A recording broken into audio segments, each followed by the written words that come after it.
Welcome to my world. ఈరోజు వచ్చేసి day 8. ఈరోజు నేను బ్లాగ్లో ఏం తీయలేదు, అంటే బయటకు వెళ్ళాను. కొద్దిగా హెడేక్ ఉండేసరికి వీడియో చేయలేకపోయినా, వీడియో రికార్డింగ్ చేయలేకపోయినా. ఇక అయిపోయింది, ఇక రేపు చేద్దాంలే అని అనుకున్నా.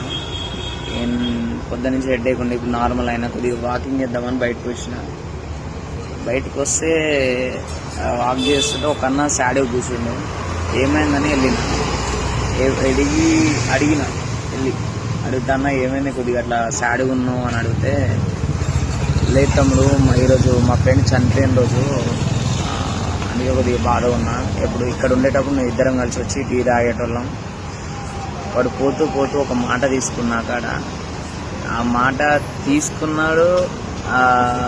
అవతల వ్యక్తికి చెప్పలేను, నేనేమో ఎవరికి నా ముఖం కూడా ఫేస్ కూడా చూపించుకోలేను అని చెప్పి అన్నాడు.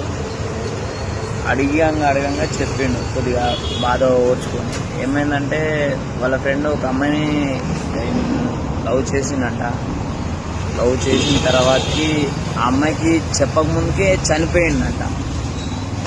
ఆ అమ్మాయి ఏమో ప్రతిరోజు వచ్చి దాదాపు 1 year నుంచి అక్కడనే నిలబడి వెళ్తుందంట, అది ఉండే ప్లేస్ కాడ. చెప్పొద్దని మాట తీసుకుందంట. ఆ అమ్మాయి ఏమో ఎదురు చూసుకుంటే ఇంటాలని, చెప్పాలన్నా చెప్పొద్దా అని చెప్పుకోలేక బాధపడుకుంటూ కూర్చుండే. ఈరోజు ఆయన బర్త్డే అంట, ఏం చేయాలో తెలియట్లేదు, బాధపడుకుంటూ కూర్చుంది.